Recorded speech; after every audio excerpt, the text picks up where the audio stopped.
Well, good afternoon. Spencer's killing him. Okay. Well, trying to do my moderator's job. My name is Michael Gordon. I'm from the Wall Street Journal. I'm the moderator today for this panel discussion, which I think could be very interesting. I think a lot of that is also going to depend on you, the audience, because we've set aside a good 40 minutes or so for questions. So I hope they're going to be hard and provocative questions, because as a journalist, those are the kind I favor. And the subject for this discussion is a term that I think is used more by the military than in the civilian realm, but left of conflict, near-peer threats on the horizon. But I think the way the world situation is, we might drift a little bit in the discussion to just plain old conflict and preparations for it. But left of conflict is really the main focus. And as you can see, we have a pretty good group here. We have Lieutenant General Eric Wesley, who's Deputy Commanding General of Army Futures Command, who I believe I first met in some miserable location in Kuwait, and then another miserable location, a couple of them in Iraq. And he's going to be the first speaker, and then Dr. Kath Hicks, who's at CSIS and was a senior DoD policy official working a lot of important strategy issues, and Major General Mike Fantini, who my neighbor Dave Deptula calls Fan Man whenever he introduces him at the Mitchell Center, who runs AFWIC, which is really the Air Force's Future Warfare Planning Office, their equivalent to Army's Future Command, which is doing a lot of innovative things. And then another Kath, Major General Kath Tui, who's going to give us a perspective, an allied perspective from the vantage point of the Australian Army. And so I think just to kick it off, what I thought I'd do is just ask, the panelists just sort of a straightforward question. What is left of conflict, and what is the challenge, the problem, the mission that you're trying to solve here or address here? So thanks, Michael. First, let me just say, in 2014, everybody will remember that Russia annexed Crimea without firing a shot. So left of conflict has to mean something. It's got to be relevant if you had a international change in international borders in that space. And do we want to influence it would be the question. There's two problems that I would highlight that we've seen in the international environment with our peers. The first is our peer adversaries, Russia and China, have invested in multiple layers of standoff. That is, they've sought to keep us at bay, away from the space that can influence their behaviors. And at the same time, you've probably heard of Valery Gerasimov, the chief of the general staff in Russia, who has adopted this approach, some call it the Gerasimov doctrine, but to escalate to de-escalate. And it is essentially to achieve operational and strategic objectives left of conflict. And if those objectives interfere with our own national security interests, we would want to know how to influence them. We would want to get into that space. I'd point out that it's not just Russia that is doing these things. I think we see China doing the same. But we see two peers that has watched us in close combat, and they've determined that they want to have the ability to leverage the competition space to achieve their objectives. That's important because I think it has, in effect, diluted our ability to deter operationally.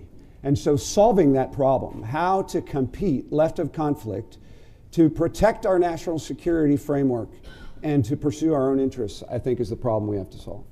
Mm-hmm. Go ahead, Ken. Yeah, thanks very much, and thanks especially to AUSA for bringing two cats together on a panel. That's a first for me, so very exciting. I completely agree with the way General Wesley put the frame around this. I think what's really important to understand is that U.S. security interests can be significantly decremented without a shot being fired, or at least not being fired directly at the United States military. And there's a lot of space in there.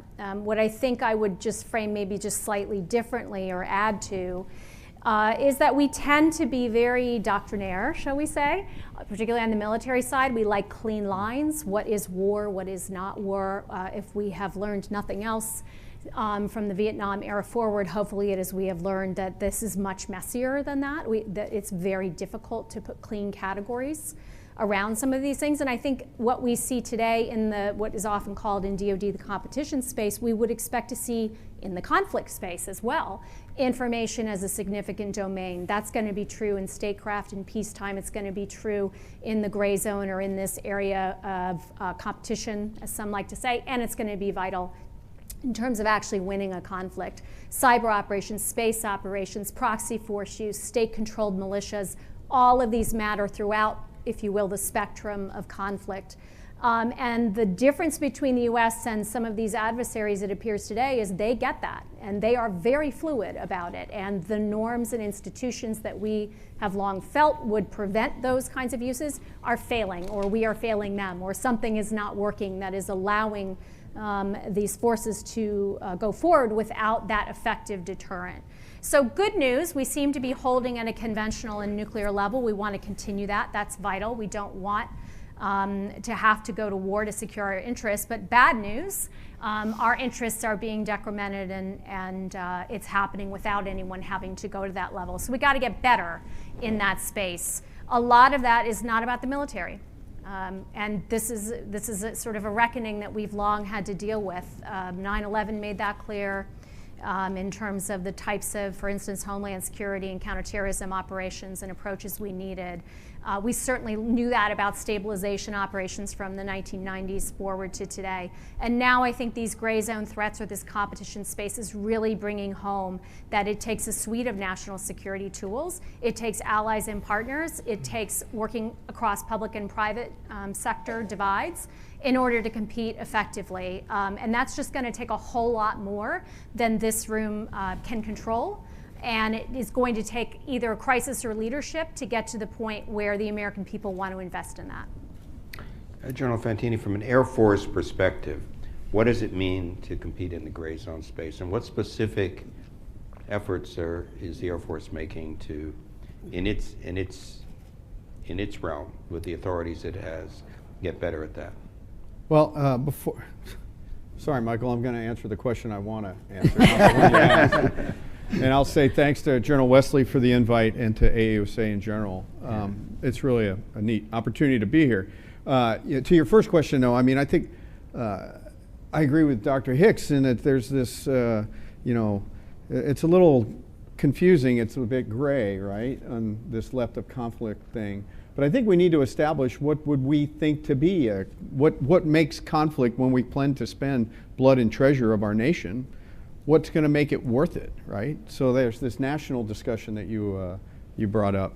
And I kind of think of it as, let's just say when we're going to declare hostilities towards some other entity, declare hostilities, whether that's kinetic, non-kinetic, you name it.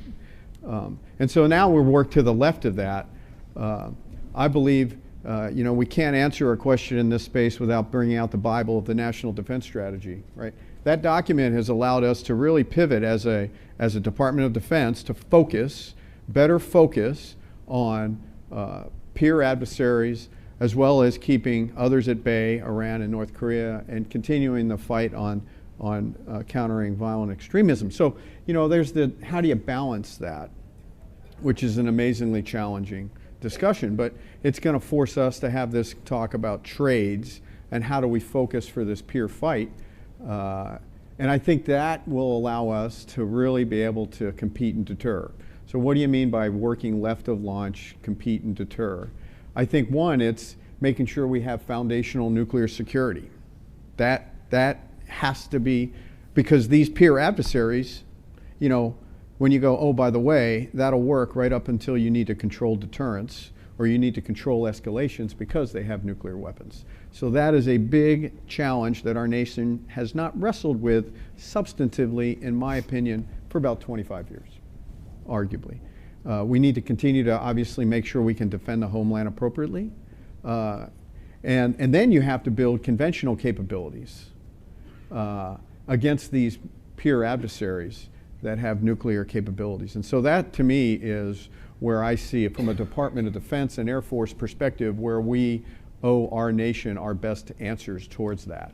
And that's where you hear a lot of our discussion about multi-domain operations, the concept of being able to converge effects across the joint force at a time and place of our choosing. How do we pull that together, I think, is the challenge that Army Futures Command are working towards. The Air Force and our warfighting integration capability, we're working towards that. And so I'm happy to get into more specificity as we kind of move on there, Michael. Okay, for an allied perspective, Australian perspective. Yeah, thank you very much. And if I could just echo my thanks for the invitation to be here today. I should say the question about competition, Australia is a sport-loving country, and of course competition is all about the Rugby World Cup at the moment. I'm not sure if there's anyone in the audience from Japan. Yeah, seriously, the team to beat may even take New Zealand, who knows. Hey, in Australia we don't have a multi-domain operations concept. What we do have is something called accelerated warfare, and it's an idea, if you like, of what our operating environment looks like today and may look like in the future. There are absolutely synergies with MDO. Accelerated warfare talks about the convergence across domains. It also talks about the operational continuum of cooperation, competition and conflict.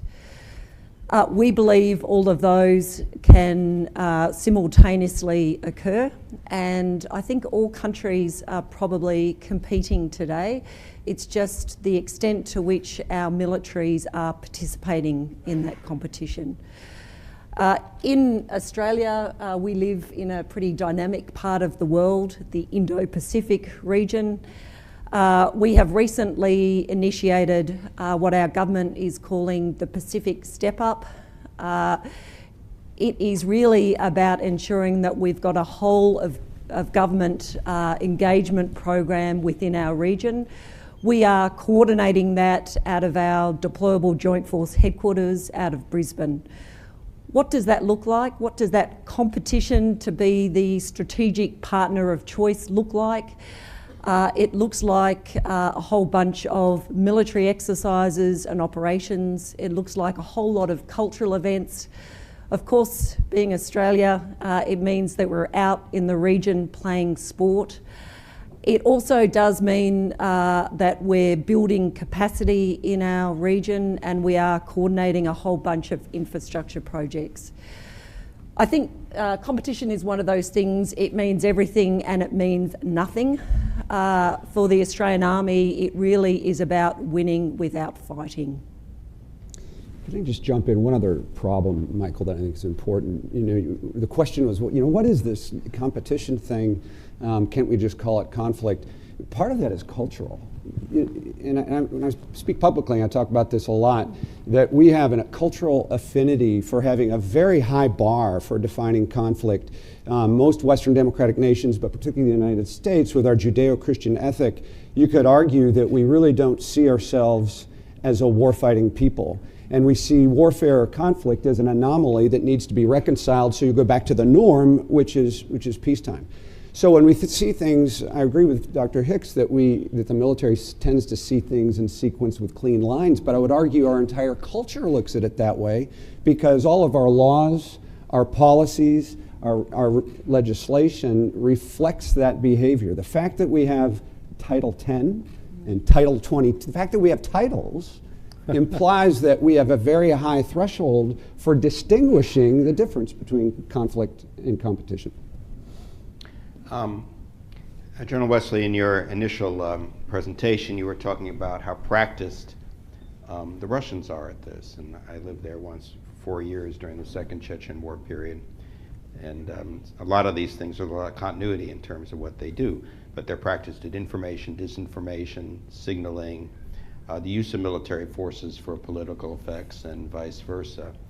I take your point that military forces can be used short of conflict to compete with our adversaries, but I'd like to get your perspective on something that happened today that really struck me, which is that today the American forces earlier this week really vacated Manbij area in Syria, and today the Russians moved in and became the protectors of that population. And in Moscow, there's no fighting going on there. This is the use of forces for kind of political ends.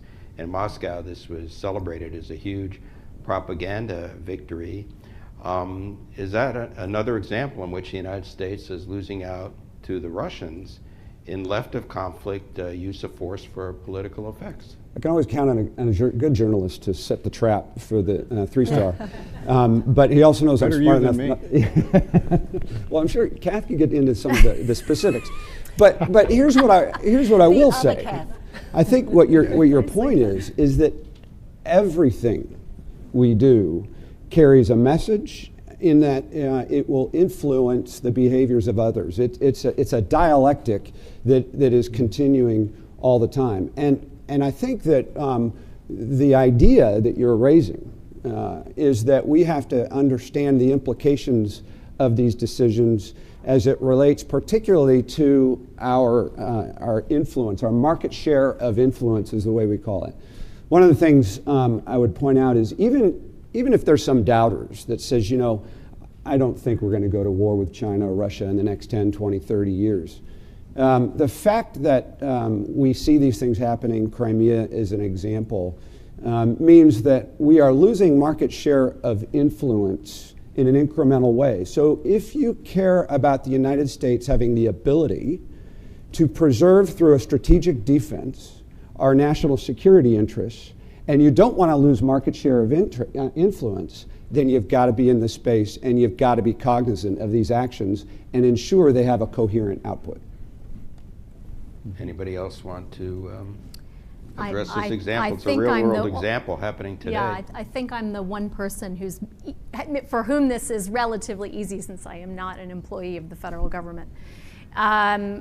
Look, you know, I think the challenge that we have is that the way in which Russia has combined, let me just put it simply and then I'll move to the exact issues. The way in which Russia has combined action and the information sphere, the messaging of that action is unsurprising given their finesse at this, been swift. It has capitalized on actions that they have undertaken and that we have undertaken, and so then you get things like the heading story in RT last night being, you know, the view of a column of U.S. tanks moving out and Assad's tanks moving in, those sorts of things, and then, as you just referenced, the flag going up. You know, sort of priceless for Russian information operations, and to General Wesley's point, in general, toward the ability to win influence, to demonstrate in word and deed that it has an ability to sway events. We're in a very different world. The United States obviously cannot have military forces everywhere all the time. I don't think these are the only alternatives we have, either have military forces everywhere all the time or pull them out without any coordinated message and action. And I think it's really the way in which we have operated over the last week that demonstrates how poorly right now we are executing this kind of understanding of the coordination of our information operations and our foreign policy in general. It's very challenging, and I think it goes to the heart of how you have competition that can have elements of conflict for sure, and they are, by the way. Of course we have elements of non-kinetic conflict right now in terms of cyberspace, et cetera, and certainly there's proxy force action going on, both with regard to China and with regard to Russia. So I think this is the real challenge, which is recognizing that we're in a different environment, that the structural elements of the international environment have shifted, and by that I mean the United States is not standing alone. We have tremendous power and potential power in our economy, in our alliance networks, in our military, of course, and most importantly in our society, but we are not currently orchestrating those in the finest possible way for the defense of U.S. good. I'd like to throw out one more big. Well, and the only thing I don't want to. I'd add on to this is highlighting, General Wesley illuminated the fact that there's second and third order effects to these decisions, and I think it highlights the fact that we need to be, as a nation, much more agile, because it's not every decision is good or bad or indifferent, right? You're going to make decisions. You have to be able to respond quickly as well. And I think as we're doing this, refocusing to peer competition, it's just an education that we have to be able to be agile in our response as well. I'd like to throw out one more big question and then drill down a little more on this left of conflict thing. The National Defense Strategy asserts that the principal challenges facing the United States in the future are Russia and China. Russia is the more proximate threat through the late 2020s, and then China as the greater threat or challenge, if you prefer, after that. And yes, there's North Korea and there's Iran and terrorism, but they're acknowledged but treated as lesser included cases, and that there's a notion in there that we're supposed to the extent one can, conserve resources by not getting involved in these detours, let's say, in the Middle East unless it's necessary. But in the last few weeks, we've seen Iran attack Saudi Arabia and shut down half of their oil production for a period of time. We have a lot of tensions with Iran, such that CENTCOM has received additional forces at Prince Sultan Air Base.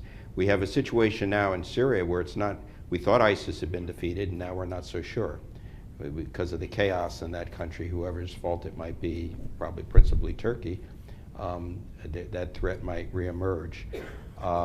So my question is, and Afghanistan is still unclear, is this really the right strategy? It sounds to focus so much, to such an extent, on Russia and China when it's quite clear the Middle East is still unsettled and there's a lot of tension there. Or if it is the right strategy, do we have to maybe make a mid-course correction or adjust it some so that we be sure we retain sufficient capability to deal with these threats in the Middle East AOR? Well, sir, I would tell you it is a good strategy. It's probably the best strategy we've had at the national level in the last 20, 25 years, in that I think it describes the world as it is, right? And so when from an Army perspective, when you're trying to design an Army, you can't build 5 armies. Now, the NDS does talk about Russia and China, it does talk about Iran and North Korea, and it talks about VEO, but it says, particularly in the defense planning guidance, for the Army to build an Army against a pacing threat. And for us, for the Army, that's Russia, because you can't build 5 armies. Now, what's a pacing threat? I think a pacing threat is the one that presents the existential problem, because first and foremost, I think that's our responsibility. But it doesn't say we abdicate on the others. So as we wrote multi-domain operations, it takes into context the fact that China is on the horizon. So the concept is written saying that both China and Russia are different, but they're sufficiently similar to build a framework against. The lesser includeds can be accommodated with the way we describe conflict. So I think it's the strategy we need, and very effective for the Army to build a modernization strategy. I'd absolutely agree, and I think that's the tension that we have within the department. First of all, it's the National Defense Strategy. Then we wrote a National Defense Strategy, we wrote a National Military Strategy, there's a National Security Strategy. The nice thing is they're somewhat aligned. But we don't have, what's the true national response to this, right? And I think there's a lot of think tanks and folks that are doing work right now to understand that if we're truly going to counter this at a national level, it needs to be part of a national effort.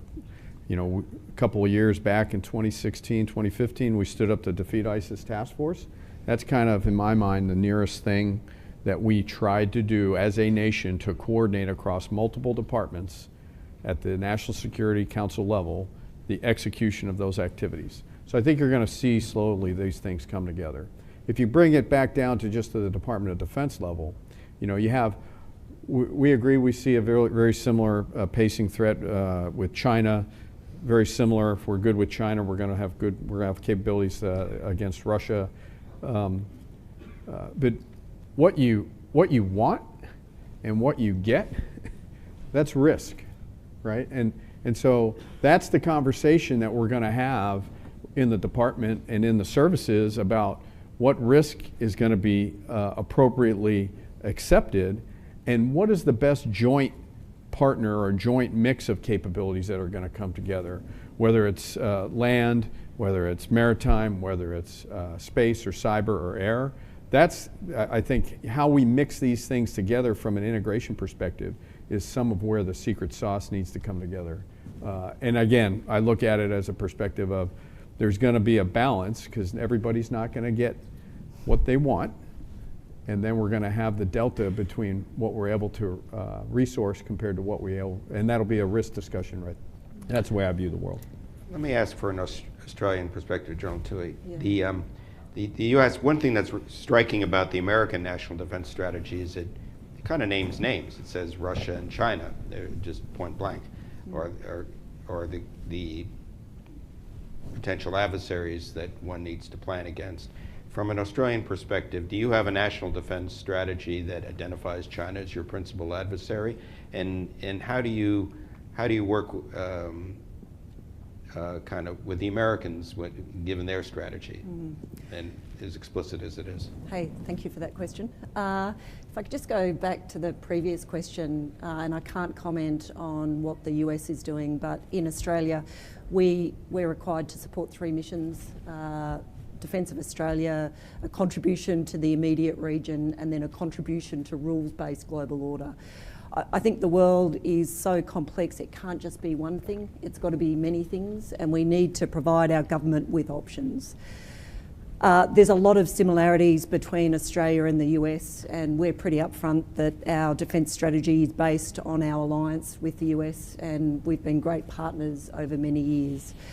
But there are differences. And the big difference is the US is a superpower and we are a middle power. We're fortunate, we are prosperous, we're a pretty successful G20 nation, but we are still a middle power. When we look at the world, we need to look at the world through a different lens. And threat, if you like, is capability plus intent. We very much focus on the capability, and we are focused on making sure that we are doing everything we can to ensure that our region, the Indo-Pacific region, remains as secure, stable and prosperous as possible. So if we return to left of conflict, where we started out for Kath Hicks, General Wesley mentioned Title 10, different titles, and also, the challenges that poses or potential obstacles that poses for this sort of strategy. Could I know you've thought a lot about that. Can you explain that a little bit? What is the issue there? Are there potential pitfalls there? Is this a problem for the Pentagon in trying to carry out a left of conflict strategy or not?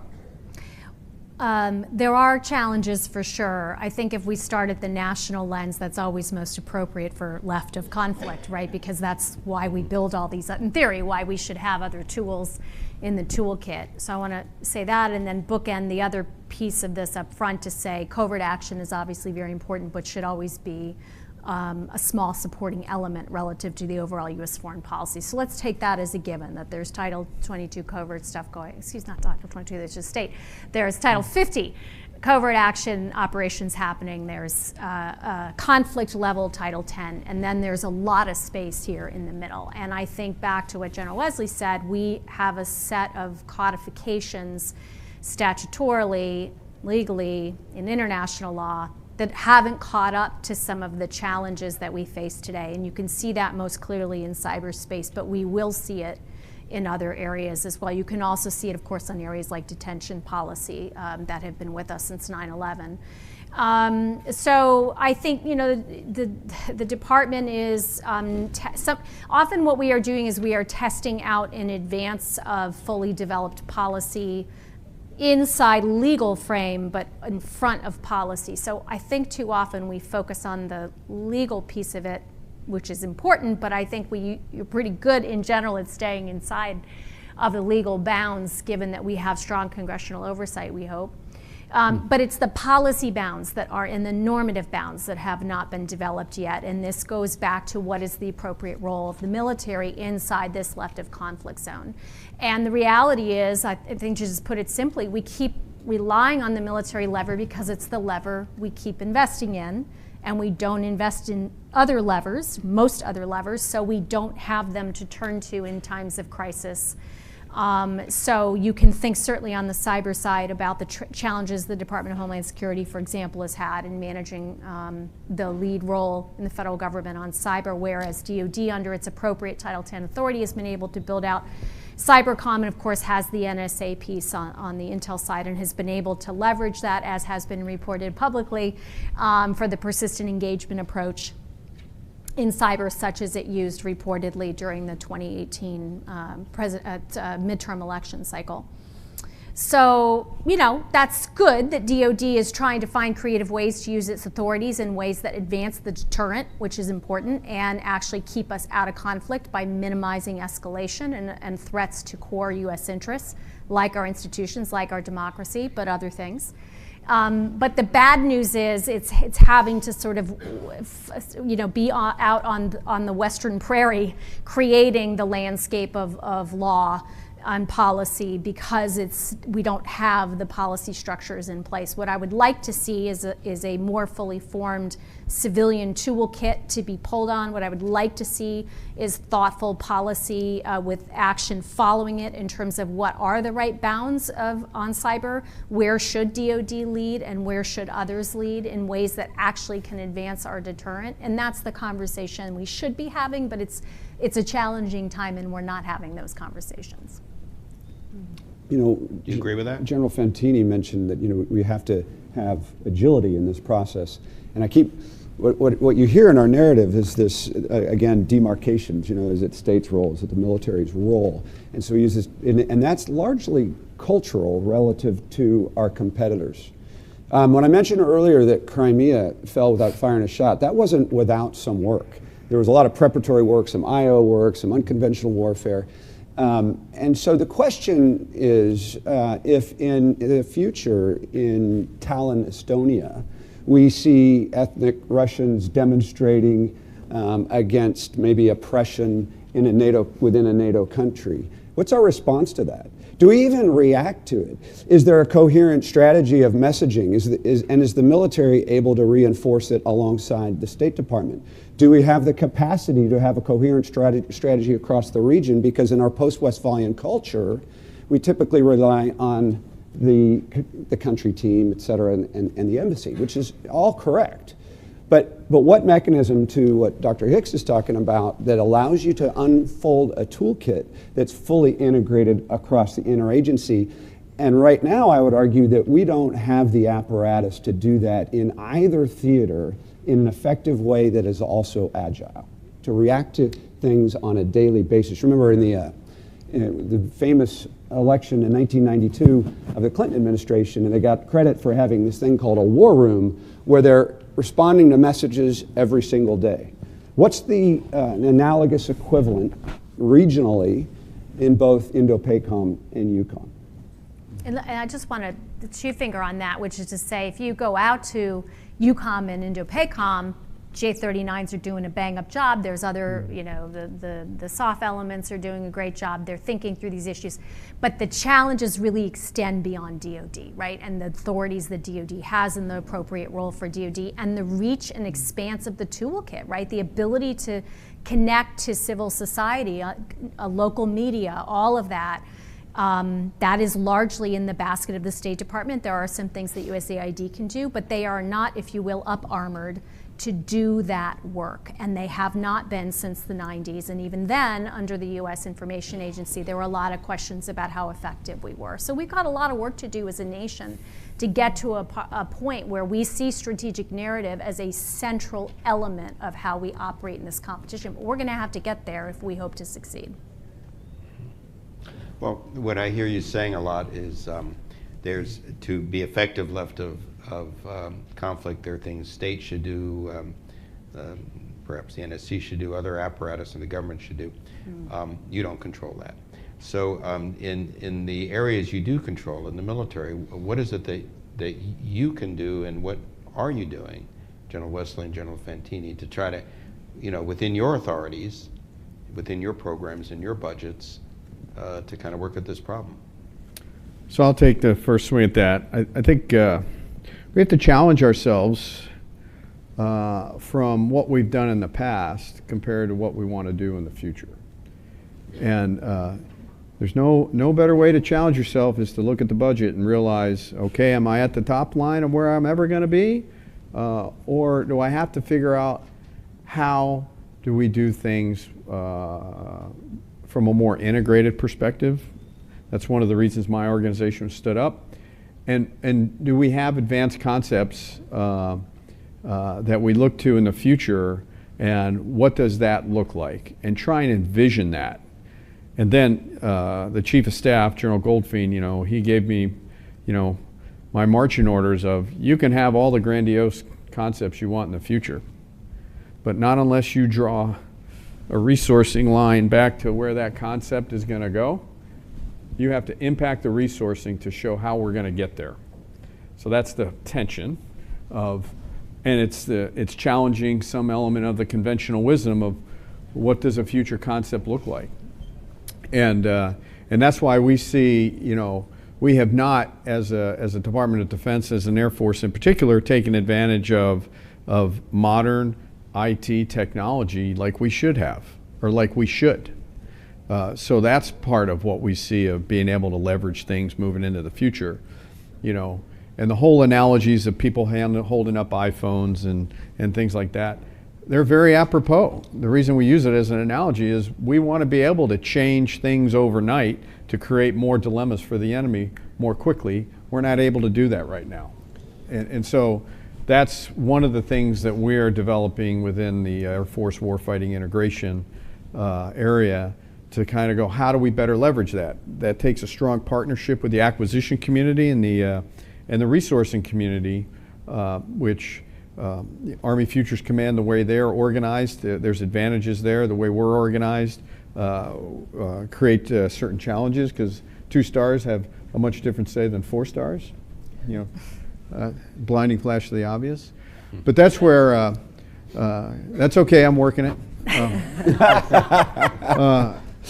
But that's where we see where we're able to go in the future, and this is hard work and it's going to take time. A lot of folks want answers tomorrow. This whole precision third offset probably took 30 plus years to truly realize, right? When you really draw the thread back to the concept of how do you do precision and what is the utilization of that, that took 30 years. And you can just Google it up on Wikipedia to get that answer. So that's what we're doing in the Air Force. And then more specifically, we're really looking to leverage automated capabilities. How do you generate fire from distance? How do you generate fires from under attack, inside the proverbial bubble? The true high ground is really space. Are we truly leveraging space for warfighting capabilities? We couldn't even really have that conversation 12, 18 months ago. So that's nice that we're doing that. And that's where we want to go and pivot to the ultimate high ground. And then we want to be able to have decision advantage. Decision advantage over the enemy, which is as simple as an OODA loop. But being able to build that at scale and range from a global mindset is some of the advanced thought that we have. could I Yeah. jump in? I need to have a chat to you afterwards because I wonder if we have a similar role. My current role is head force integration for the ADF, which means, amongst other things, I help our Vice Chief develop joint doctrine, joint lessons, and most importantly, joint C4 ISR to ensure that no longer have we got 3 individual services, we've actually got an integrated ADF, ensuring that we do get that decision superiority. We're quite conscious, particularly in competition, that it's not just interoperability amongst the services. We've got to make sure that we maintain interoperability with whole of government and of course with our allies. Hybrid warfare, what does the adversary do? They exploit the seams. Interoperability is about ensuring that we're managing those seams. Perhaps an example from Australia, our government has recently called out concern with foreign interference. They've been calling out concern in our universities. They've been calling out concern with respect to our infrastructure. And you may be aware that the Australian government did not allow Huawei to bid for our 5G infrastructure. And our government's also concerned about foreign interference in our political system. And with effect January this year, we no longer take donations from foreign entities. So it is really up to the whole government, inclusive of the military, to make sure that we are managing competition and we are alert to what the adversary might be doing in our backyard. So let me give it to you from the Army perspective. I think I can agree with a lot of what was shared here, but the real issue is, the question you asked is what do you need to be doing, or what are you doing to solve these problems? And my opening point would be is we are not doing enough, and we are currently insufficiently postured to do the things that we should be doing. And so let me just describe that a little bit. So the first question you might ask is, okay, to what end? What are you trying to achieve? How do you win in competition? Kath indicated that we are a superpower, which may not have indicated to you, but we like that. So because we like that, we are frankly in a strategic defense, right? We want to maintain the status quo. So the definition of winning in competition is maintaining the status quo or changing it to our benefit in any way that might be possible. So I said up front that we're losing market share. So that doesn't sound like status quo to me, which is why we've developed the concept that we have. We have to change the Army, and I would suggest change a larger portion of DOD and even the way the interagency behaves in order to counter this effort. And so from the Army's perspective, the concern we see is that the winner of the first battle of the next war likely may win the war. So winning that first battle, or even before that, being able to deter in the competition space and maintain status quo is far preferable to a protracted conflict. So from the Army, in our concept, what we write is that we need to do 3 things in competition. The first is to counter unconventional warfare and to counter information warfare right up front. As I said earlier, you have to have a coherent approach to do that across the interagency, and we are not effectively doing that right now. The second one is operational preparation of the environment. If you want to win a very rapid conflict or defeat a fait accompli, you have to be actively engaged in identifying the order of battle of your opponent every single day. And ask yourself what operational headquarters is doing that right now across the interagency. And then you have to demonstrate some kind of deterrence. And the idea of competing in that space then, we would hope, forces them, unlike maybe now, to recalculate their intentions because of our aggressive approach to competition, so we maintain that status quo.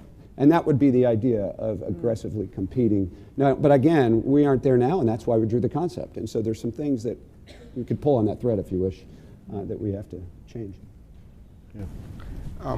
One question I have is, since the National Defense Strategy was promulgated, each of the services have come out, pretty actively with different ideas and programs and concepts for how to go about it. So the Army has multi-domain operations in one theater. moving to multi-domain capability in multiple theaters over a timeline, and with and trading among programs and its cross-functional teams and developing its capability. The Marine Corps Commandant recently put out some pretty far-reaching guidance, which has gotten some attention, where he said, look, we can't do certain things like launch amphibious landings on the coast of China. We have to accept certain capabilities are kind of vestigial and move on from there. The Air Force, General Goldfein, has put a lot of emphasis on kind of multi-domain kind of command and control, any sensor, any shooter. It's a pretty bold vision, if it can be achieved, of what the future warfare might look like. My question for our generals here is, when and how will all these disparate visions be put together or unified or rationalized into a common approach? What I sense now, since we're in the early phase of this, where the NDS just came out 2 years ago, is an Army, Marine exploring what it should be, Air Force with a bold vision, but who in DoD is going to pull this all together, and at what point, so that there's a single coherent program and not multiple service perspectives? Not saying it's wrong to have these perspectives at this stage of the game. Sure. I was hoping we could get Fantini on the record for when that would be. Yeah. So it's actually, it's ongoing, right? And so the folks that work in the building, my apologies to you, or good, congratulations, you're out of the building.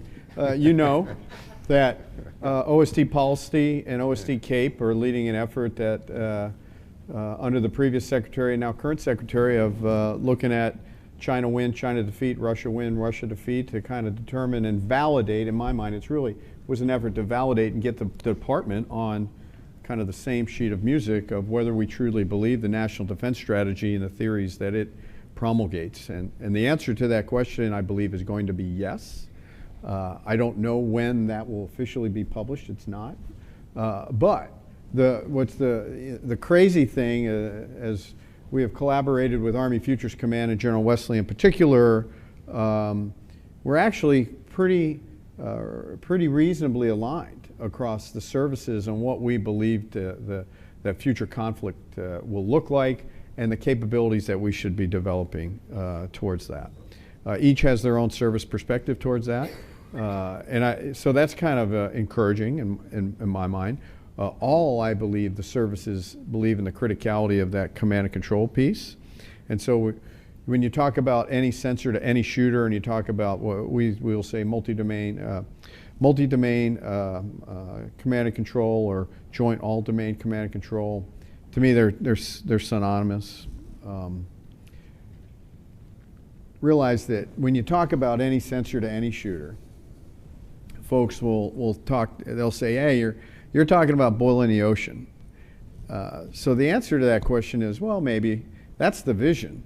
But what we owe the department and what we owe as services is what do we have as a game plan, and what do we demonstrate as progress? And so that's how we see this multi-domain command and control and advanced battle management is establishing the vision, but also demonstrating via prototyping and demonstrations on what does that look like, and from a progress perspective. And then the next tough question is, okay, how do you scale it? And then what are you going to give up to scale it? So if it's truly your number one priority, that's going to be the answer. Those will be the answers that we will be owing to the Joint Staff and OSD. And I'd say the Joint Staff is reasonably far along in terms of assured joint power projection and these types of documents, which actually bring in the national defense strategy of build a more lethal force, allies and partners, reform your activities, which all dovetails very well with these various concepts. Yeah, I want to reinforce what he said. So this idea, or essentially what General Fantini is saying, is you got to have a joint concept to effectively fight in this era and with multi-domain operations. And I think the Secretary has said as much, that we need a joint concept. Now, you didn't necessarily have to do that with air-land battle. You could, the services could have distinct distinct concepts, and you federate them, bring them together, synchronize them, and it was a fairly industrial approach to synchronization. But in this era, with a very hyperactive battlefield, it's got to have much more agility, and to have that, you have to have a common view of the battlefield and how you fight. So what I would offer, Go ahead, please. Kath, you brought interoperability up. We want to have a conversation about true interdependence. Can you really be interdependent with another service? And arguably, we kind of do that now. We coordinate, we synchronize, we deconflict. But do we trust each other enough to truly be interdependent? So the fact that we're here today talking about it, maybe that's step one on going to Interdependency Anonymous. But I think that's a good thing. I think that's a good thing that's occurring right now. I'm sorry, Kath. Oh, no. So I mentioned earlier accelerated warfare, which is our idea about what the operating environment looks like. We haven't yet developed the response to that, and we've looked very closely at MDO by the US Army. It's a great body of work. There are real advantages in being a fast follower, because we are having a very close look at that at the moment in terms of how it relates to our context. I think it will probably be somewhat easier in the ADF to develop a joint concept because back in 2016, our department was reorganised such that the Vice Chief, my boss, controls the money. So he is the individual that allocates the funding to the 3 services to deliver capability. He's also responsible for joint concepts and joint design. So he who controls the money has great influence in the ADF, much smaller organisation. Have I mentioned we're only a middle power? It might be a bit more straightforward. The capability that we're going after first is integrated air and missile defence. Army is delivering the inner tier of integrated air and missile defence, the NASAMS system, but there is a joint program to look at how we are going to integrate that with our 5th generation Air Force, with long-range air defence effectors, and also with our Navy, and in particular with the Aegis combat system. So it is absolutely a joint program.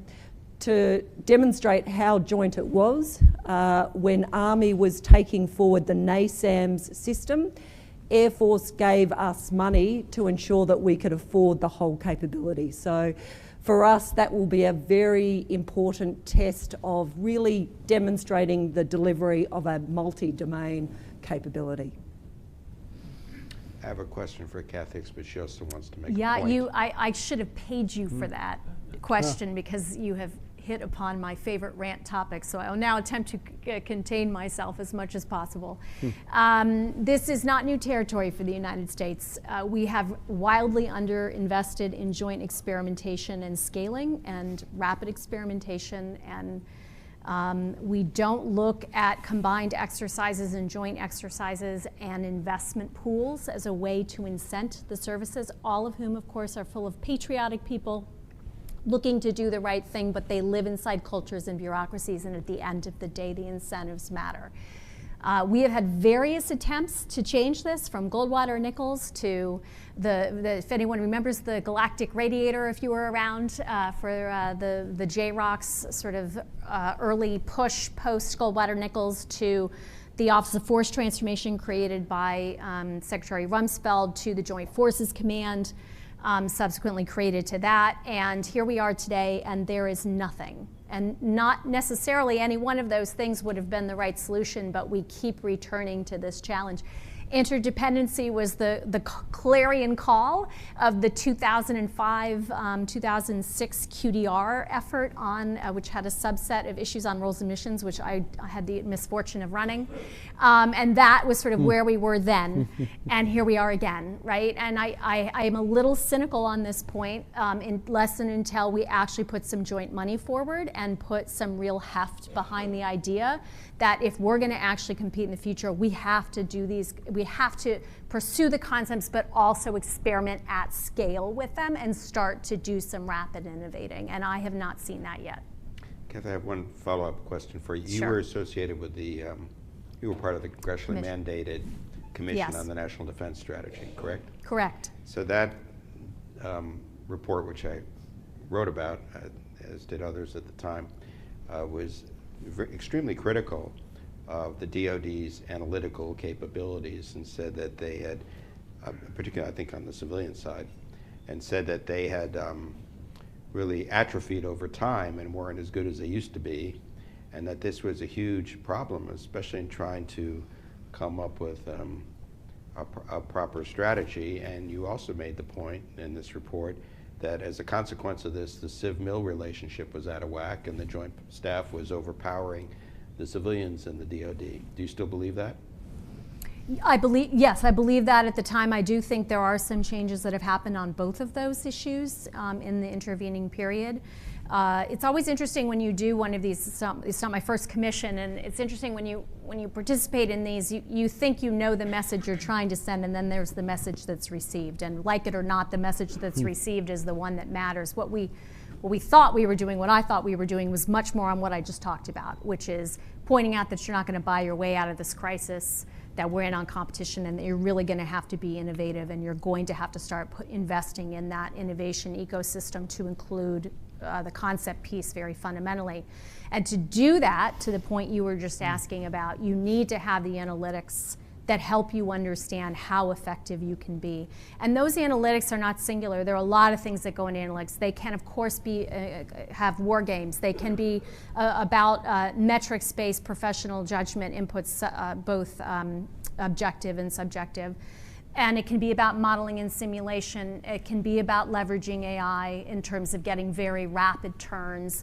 And the Department of Defense, for the amount of taxpayer dollars it consumes, let's be frank, is very underinvested in how it proves out these challenges. As somebody who's had to go up to the Hill and talk about why DoD is making certain choices, I can tell you they are underwhelmed by what you can bring to bear. The services tend to have much stronger analytic capabilities individually, and back to my prior point, it's the joint piece that has been very weak. So we did highlight that.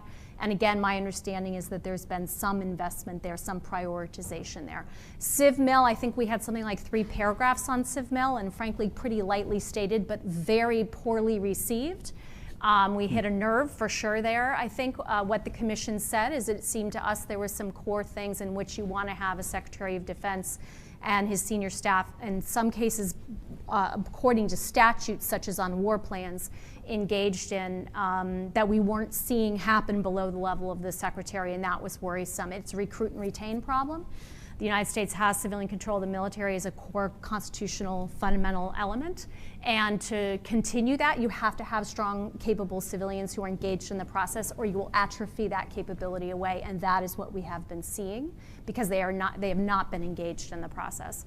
Again, I think Secretary Esper has taken that on board, and we've seen return to routine review of war plans, including both military, of course, and who should be there, and civilians at the table, and some other signs that he takes seriously this idea that you need to have the civ and the mil at the table to have that balanced perspective. The military, of course, brings the operational expertise, but civilians do bring particular expertise, whether it's regional or functional or around the politics, if you will, the foreign policy elements. So I'm encouraged with the direction things are going.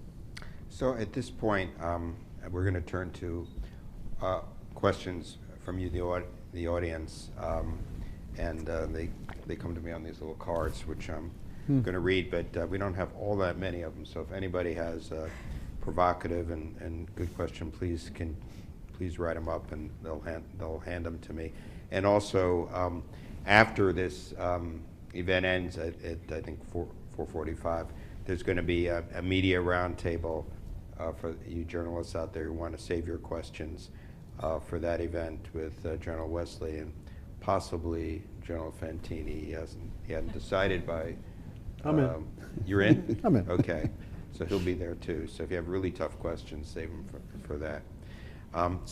One question is from Russ Reed from the Washington Examiner. It's It's a good question. Given all the advances that Russia and China have made in their weapons and their programs and their technology, is near peer really an accurate term, or are they peer at this point? It's just the Pentagon likes to think that it's still a step ahead.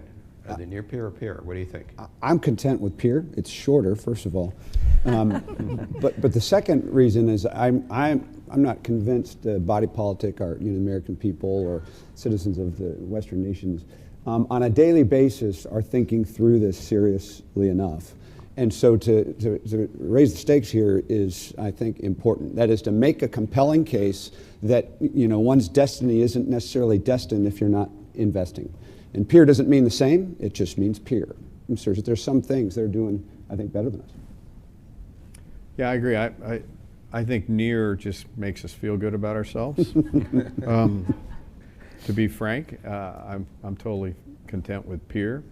So you got what was written in the document two years ago, and then you have the pragmatic reality of what we're facing, and so let's just face it head on and get at it.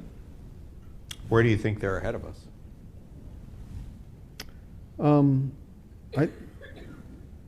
I think they're ahead of us from the ability to take action at what I would assume to be, well, not assume, but at a national level. When you look at some of the things that have occurred, and then when you look at the lack of a substantive response from the Western world in general, I think that's one advantage that they have. I mean, from a technical perspective and a functional, tactical, I think at a tactical level we could go toe-to-toe with them, per se, but all the indication and analysis indicates that as that moves into the future, that ability is going to continue to erode. And so that's what we need to kind of figure out and stop and reverse. Okay, here's another question. Left of the fight needs a balance of hard and soft power.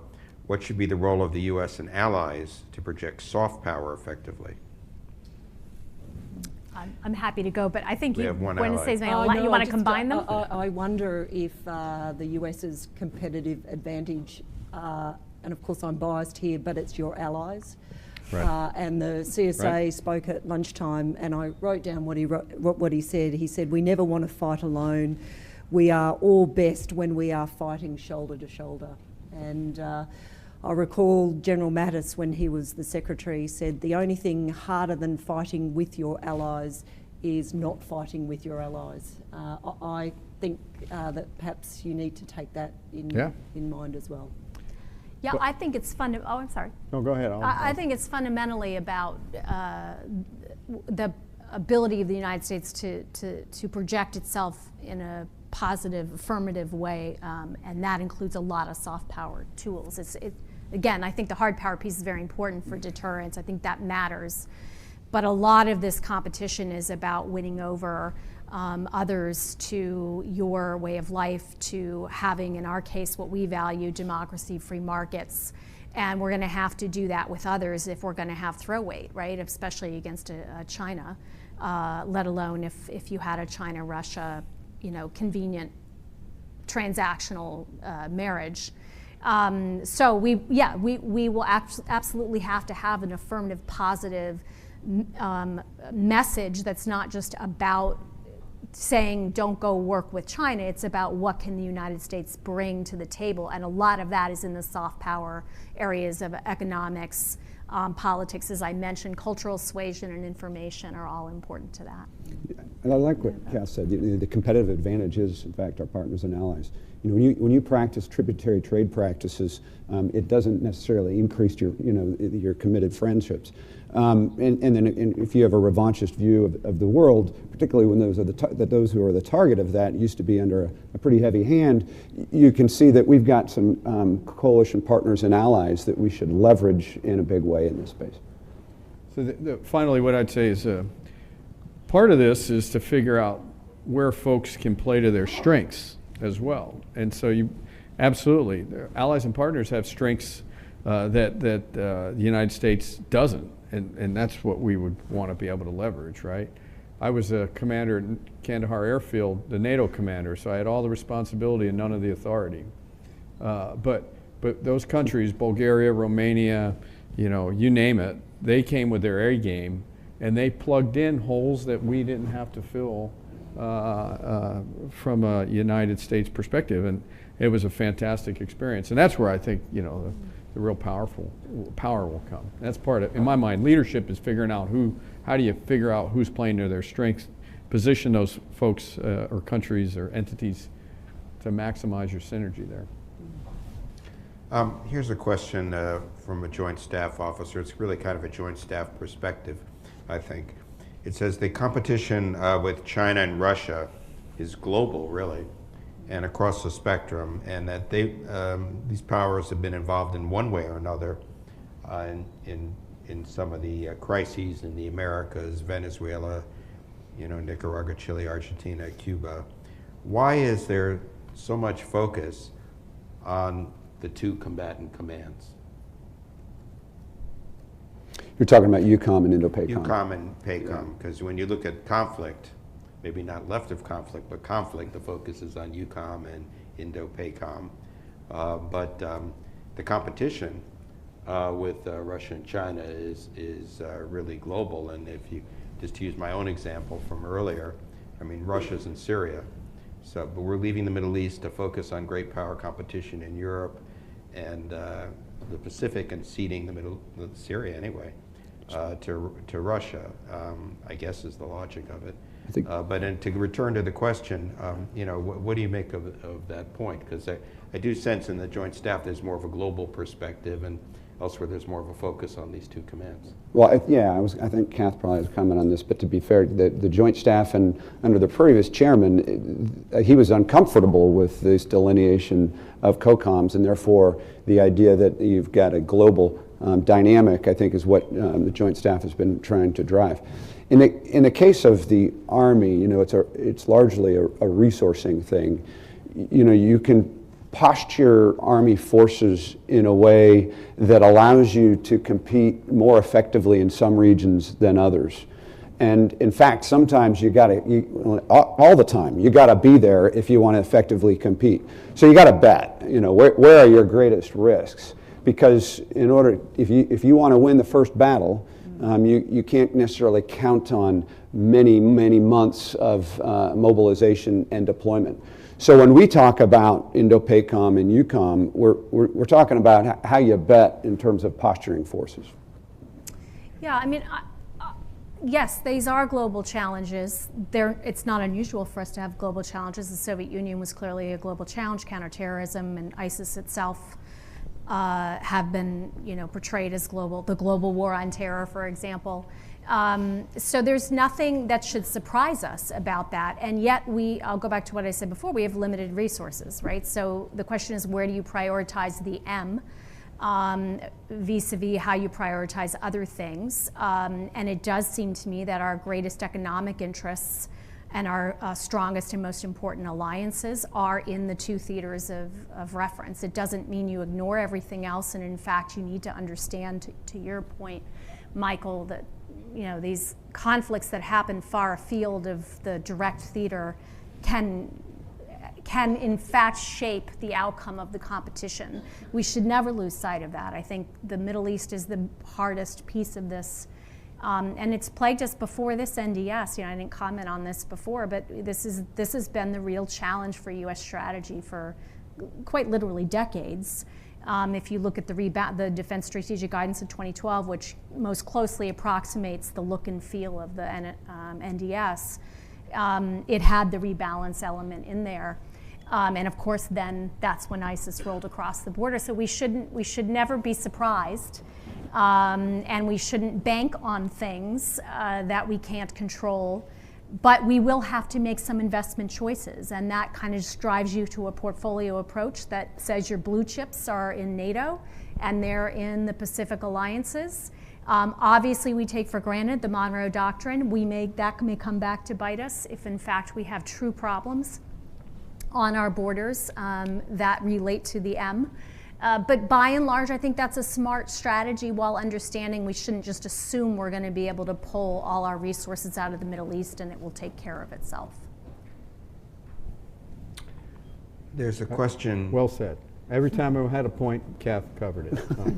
There's a question here on influence market share. It's addressed to General Wesley and Dr. Hicks, but I think anyone in the panel can also join in. I guess it's from an officer. Sir, you mentioned there's a market share of influence in your opening remarks. Do you think that the difference in the market share between us and, say, the Russians, do you think that's the result of the increase in competition?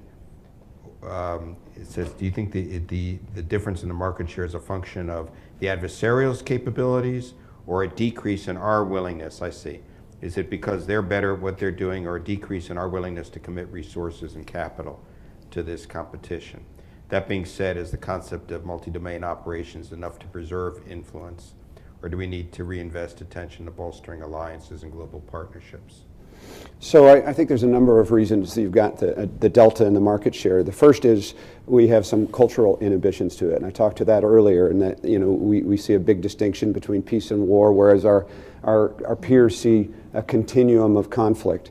And so we find it unattractive to aggressively compete just left of conflict because we see it contrary to our origins. So that's the first thing. The second thing is we withdrew from the continent, we withdrew from the peninsula. It makes it more difficult, at least from the United States perspective, to compete. You can't compete effectively if you aren't there.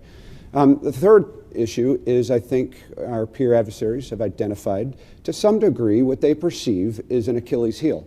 That is, because of what I've described up front, that is those cultural inhibitions, if they can leverage the Gerasimov doctrine and achieve their objectives left of conflict, then they will. And so I say it's those three issues that have created this problem, and all we're doing is highlighting the problem and potential solutions. To the last question, whether we need to leverage partners and allies, et cetera, in order to solve this, absolutely. And I think that is part of the concept. But multi-domain operations is not, you unpack that and just rely on those three lines of effort of become a more lethal force, execute multi-domain operations, become a more, ensure that you have partners and allies, okay? Make sure partners and allies are playing to their strengths and they have capabilities that are going to contribute to this compete and deter. Yeah. And then reform the way you do business. You have got to get things that are more agile. When people look at their watches and they're satisfied that you get capability delivered in 2038, we should be absolutely appalled at that, right? You can fight multiple world wars in that time frame. It's ridiculous. So that's where we have to get faster. Perhaps if I could just add, Australia's in the Indo-Pacific, smack bang between two oceans. Occasionally you can be forgiven for thinking that our region is all about our Navy and our Air Force.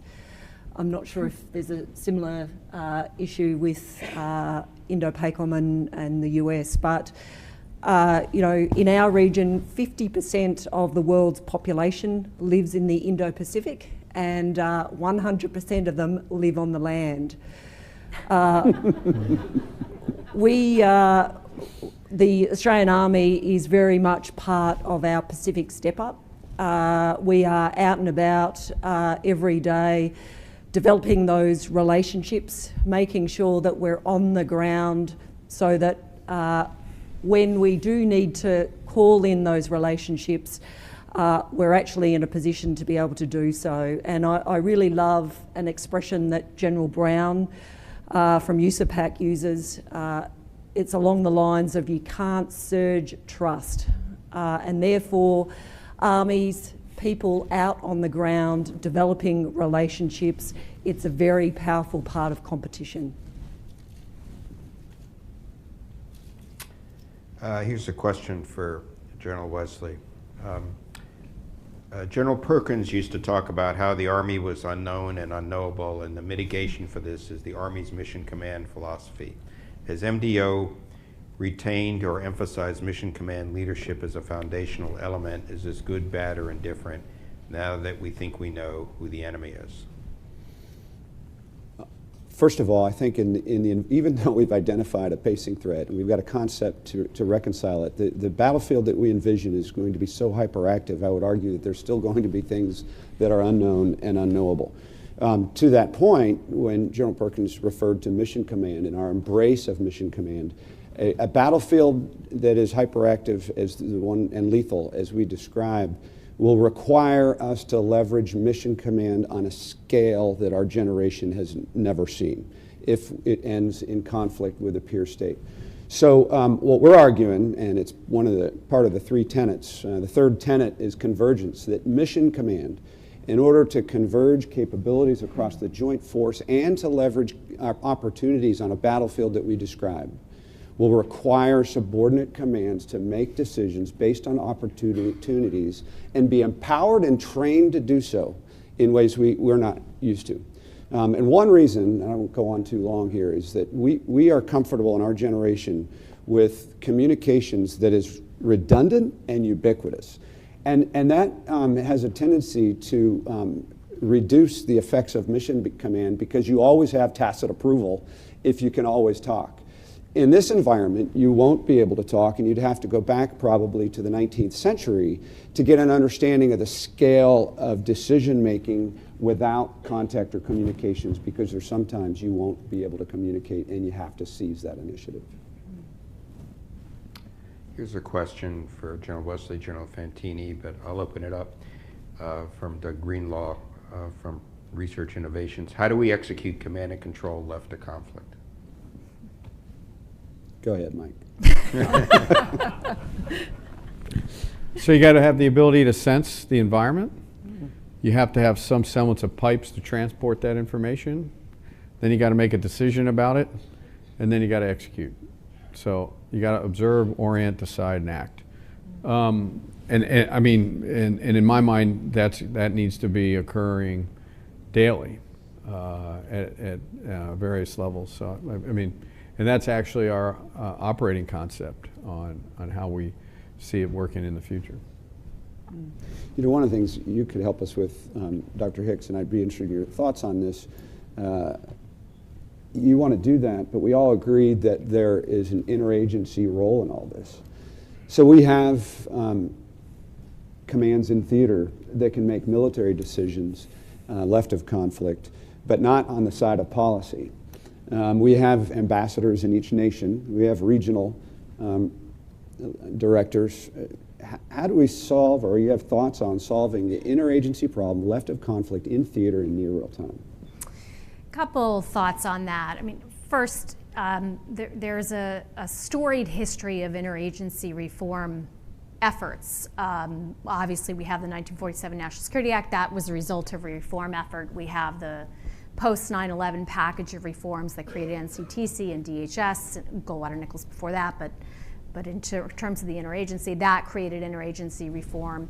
But it's extraordinarily difficult if you think about that. Those are huge generational jumps. So I'm going to put that to the side for the moment. The way we have our current interagency statutorily, if you will, you cannot avoid the reality that you need the NSC to be effective and functioning and able to coordinate across the various statutory and capabilities that come with that statutory authority that are in the different departments and agencies. And so we have done quite a bit of research on gray zone operations, and we have come to the conclusion at CSIS in a series of studies that we just put out, if anyone's interested in reading them, called By Other Means, that you need to have a combination of excellent warning. Actually, we haven't even talked about this yet, and that's my fault, but I thank you very much, General, for raising the point on the sensing and observing. To just get on top of the warning challenge that gray zone presents, you have to be looking for patterns in things you weren't even thinking about. Obviously, this gets to the global question that came up, but it also gets to what's going on in private enterprise, political coercion, economic coercion, a lot of the issues that Kath mentioned Australia has had to deal with. These are things we haven't looked at, and we certainly haven't been trying to sense in a holistic pattern in order to determine if we should have a decision point for a policy or action. So it starts with making sure we have that system up and running well. Of course, the NIC is what we have right now as the central coordinating element there. A lot of the challenges in gray zone are about domestic as well as foreign, so you cannot avoid the reality that you're going to have to be crossing over between, for instance, FBI authorities and CIA authorities, just as an example. So you got to have that sensing piece that's really at the NIC, and you have to have that interagency action piece that has to be run up under the NSC under our current operations. And then you ought to have a routine, forum in which you're bringing those pieces together. And we argue for a little bit of a task force pulled from the departments and agencies, working under the leadership of a senior director at the NSC. I'll note to you that in the last NDAA that passed, there's a requirement to have someone at the NSC with the role of countering malign influence. That has been assigned, I believe it's been assigned at the director level. We argue that should be at the senior director level and expanded a bit. Malign influence should be expanded to cover a bit more of the operations we're talking about. But unfortunately, if you will, that's as much as you can really build out of the system that we have. Now, we often, I'll just end on this, we often wish we had a much more centralized system. We wish we were Putin sometimes, or Xi, but there's a lot of fragility built into that, right? There's a brittleness to dictatorship that we have appropriately sought to avoid here in the United States. So the results, though, is that we have to have, of course, this balance across our Congress, the executive branch, and the courts, and then inside that interagency system, it does fight against agility in this sense, but hopefully drives to much smarter, better decision making. Hopefully we wouldn't go into Hong Kong, for example, and make a decision that a single leader would make that's regrettable. I'm going to try to avoid any parallels to the last 24 hours, but I will simply say, in our system, in theory, we can bring the unity of best minds if we use the system the way it's intended. And that's where we would have to take action if we were to get better in terms of C2 in the gray zone. Because then you'd have the president authorizing to the department or agency that has the relevant responsibility and statutory authority, and you'd have the coordination mechanisms to try to make sure these pieces move out in some kind of coherent manner. Here's a question. How do we compete with adversaries without employing similar unethical practices? Now, the questioner doesn't give an example of what those are, but I could imagine when you get into cyber issues or information and disinformation, those kind of ethical questions would arise. Well, first of all, I think that one of the things we talk about in the concept is, in order to be more agile, you have to migrate authorities downward at the operational level to a degree. And that may be scaled in time depending on to what degree you're in conflict. But that doesn't change our ethics and mores. What we're looking for is agility, not a change in our culture, not a change in our behaviors. And I think we have a culture that has, the world changed because the export of our culture. And so there's a lot of benefit there. And we said earlier, our greatest asset is our partners and allies who have similar culture. So we want the ability to manifest or reflect our culture. We just want to push it down to authorities that can do it with agility. And therefore, accountability of commanders with that authority is going to have to be the automatic solution to maintaining the ethics that we hold dear. Yeah.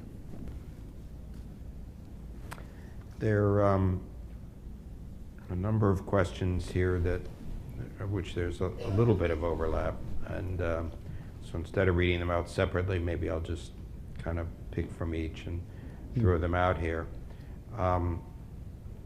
Is the problem that our militaries can't compete before conflict, or that our respective governments can't agree on the need and priority? Does being a democracy mean we have to give up the initiative? That was one question. No. No. Okay, well, go answer that. No, but And no. no. Do you want to? Oh, you want me to expand on that? Yeah, I Not a think, true or false question. I mean, so I don't know, geez. We're doing exercises globally. You know, we exercise at home. At the tactical level, you know, units every day are doing some semblance of training. So that's ongoing. What I think in order to better be ready and ensure that we compete and deter, is that we need to better focus that activity. You know, what are we training against? What's that level of threat? Are we ready? And, you know, so as an example, since Desert Storm 1, we would argue in the Air Force it's been a relatively permissive environment for air power. Relatively, right? I mean, we didn't lose 5,000 airplanes like we did in Vietnam. I don't know how many Army helicopters were lost in Vietnam, but a fair amount, I'd say. At least 5,000 airplanes. So, you know, we haven't experienced over this last 25 to 30 years that same level of loss. And our society is kind of, they set these expectations now, and we've just changed the playing field to this peer. And it's not, if we get in, you know, if we don't deter and compete appropriately, we're going to be in a much different boat that our society is not quite ready for, frankly. So I'd say we do that, but I would argue that we need to ensure that we better focus our activities appropriately.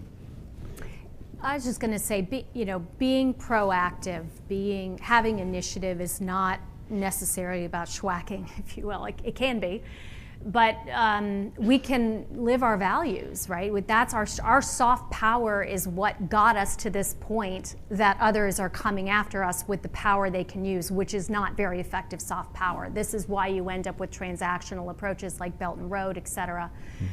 That's their attempt to counter what they see as very effective U.S.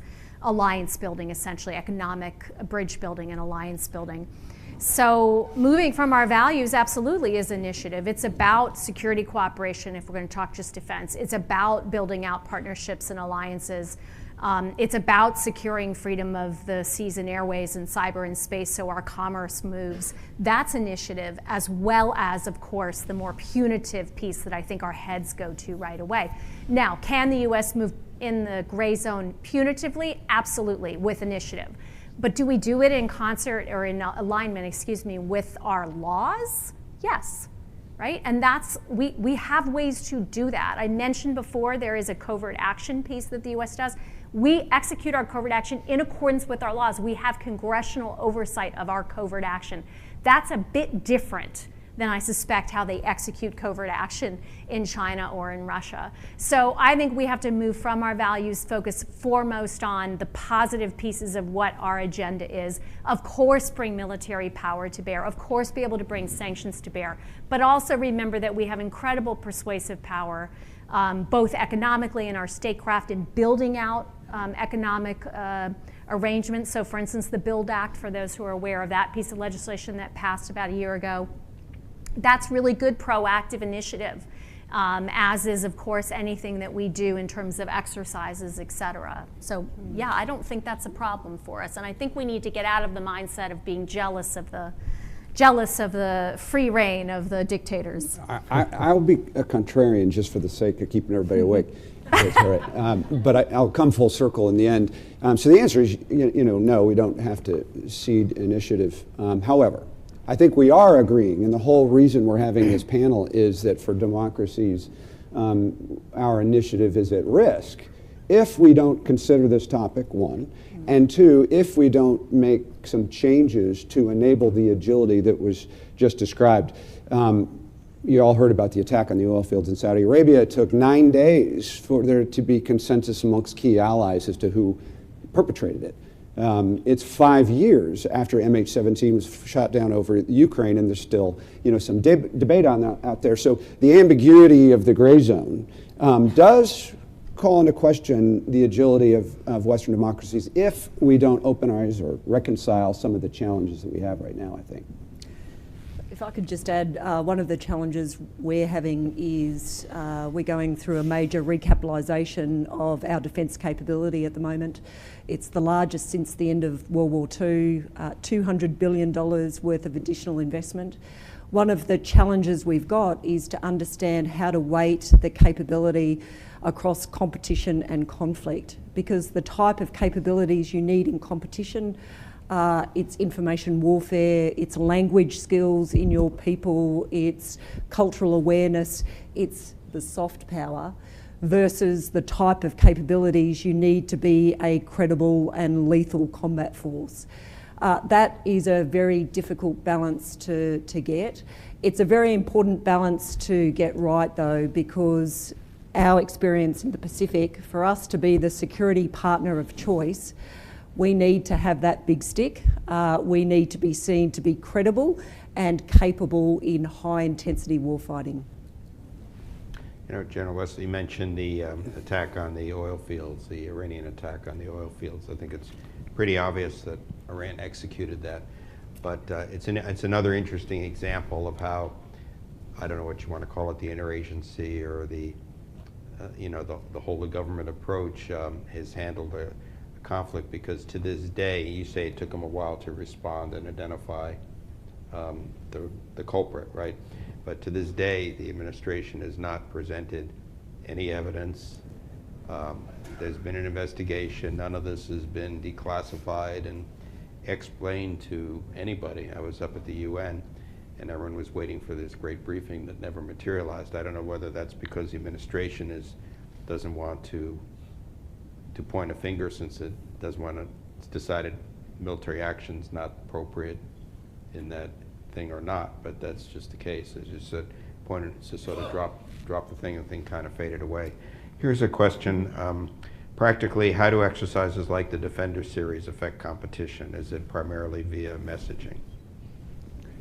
Well, I think that a couple things. It's preparation, and that is that we're starting to integrate more and conduct operations to allow the interdependence, not only with the other services, but also with our partners and allies. So that's probably the foremost aspect of it. Secondly, it allows us to practice, rehearse, war game some of these concepts that we talk about. And you know, the Defender Series, in our case, we take multi-domain operations and apply it to the degree possible so we can validate it or not. Mike, do you have No, I agree. Should there be an interagency version of Goldwater Nichols to enable the whole of government approach? I think the United States is overdue for interagency reform. It's extraordinarily hard to get there. I regret to say it almost always takes a crisis, and it has to be perceived as a crisis, if you will.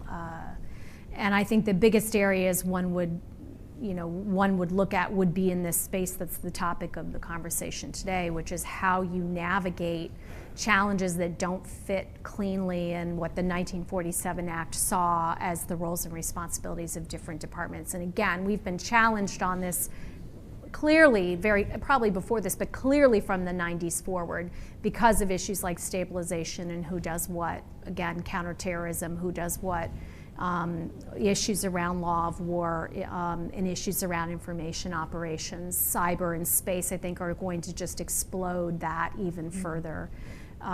So I think it makes sense to do a relook. There have been several outside studies in the past, but there hasn't been one, honestly, since the onset of the cyber era. So there's a cyber solarium right now, which is a congressionally mandated group. I'm hoping they're going to come out with some, I understand that they're going to come out with some recommendations that may fit in this category, but it will be limited to cyber, and I think we'll see a couple other stovepipe pieces like that. So I hope there's something broader. I can't read this entirely, but I can read most of it. Given the under-resourcing of Theater, Army, and Corps land headquarters and a pool of officers who grew up with COIN and stability ops, are we really prepared to challenge peer competitors left of war? Yes. That's clear. You know, you saw the video. You're looking at the best military in the world. I mean, let's be clear on that. What we've identified is some challenges that we need to fix. One of which, the person that asked the question hit on a key aspect of it. We need to return to campaign quality, a campaign quality military that can conduct large-scale combat operations in a theater of war. And we did go to a BCT-centric organization in the Army because we could at the time in that era. Now that we have peers that are challenging us, we need to rebuild echelons above brigade and a campaign quality military. So I'd say, again, I take it back to this focus aspect of being able to focus on the appropriate threat, and then you should orient your training towards that. And that's where we see the ability to connect to joint force, the ability to dominate in space. How do you generate combat power? And then you have to support it logistically. All of those 4 points of light are where we see the Air Force moving in the future. And then, you know, that's at an operational strategic level, and then down towards the tactical point. Tactically, we need to be training against peer adversary capabilities, period, dot. And that's one issue that we have identified in the Air Force from a readiness and training perspective, of having used units that have specific operational capability statements that say you're supposed to be ready to do X mission. They've been out doing Y mission, and we're refocusing back to regain that readiness. Okay, I'm going to ask one last question from the Australian Army. People are our greatest weapon. How do we improve our intellectual edge, individual and collective, to maintain overmatch? What training or professional development allows us to develop the cognitive edge? I love that I'm the Australian Army. It's great. Are you going to answer your own Australian Army question? Yes, I would love to. Really interesting listening to your CSA speak at lunchtime. The fact that he's assumed command on a platform of people being your most important capability. It's exactly the same as our Chief of Army. In fact, our mantra is ready now, future ready, so further synergies. It kind of rolls off the tongue. I think we need to hold ourselves to account to really think about what it means. I'm very positive when it comes to the generation of soldiers and young officers coming through. They are smart, they are educated, they are curious, they are very technically savvy. I think it's up to us as leaders to really unlock their potential. Leadership, the way we approach leadership needs to change. It's really about enabling leadership. It's about ensuring that the experts have a voice and a seat at the table. We're going through a training transformation in the Army at the moment. We've still got lots of classrooms. We still have instructors that stand out the front and really engage in a one-way conversation. That's not the way that young men and women learn anymore. That's not the way they're being taught in schools. We're reversing that. We're looking to make greater use of technology. We're also looking to better value time, because the time people sit in classrooms, unnecessary time, is time that they're not out in their units. It's a really big question. Perhaps if I could just end, when the Chief of Army released Accelerated Warfare, he intentionally did not put out the response to Accelerated Warfare because he called for a contest of ideas, and that is happening across the Australian Army at the moment. We have an initiatives group, and they are collecting ideas from the length and the breadth of the Army to understand how we are going to best prepare ourselves for that future that we define in Accelerated Warfare. So people are absolutely our greatest capability, very positive. I tell you what, there's a lot of impressive men and women out there. So at this point, I'm going to close the event, and I'd like to thank our our panel for engaging in, I think a pretty wide-ranging and interesting discussion. I'd like to thank AUSA for hosting this, which is what I was supposed to do at the start of the presentation, so better late than never. But let's have a hand for the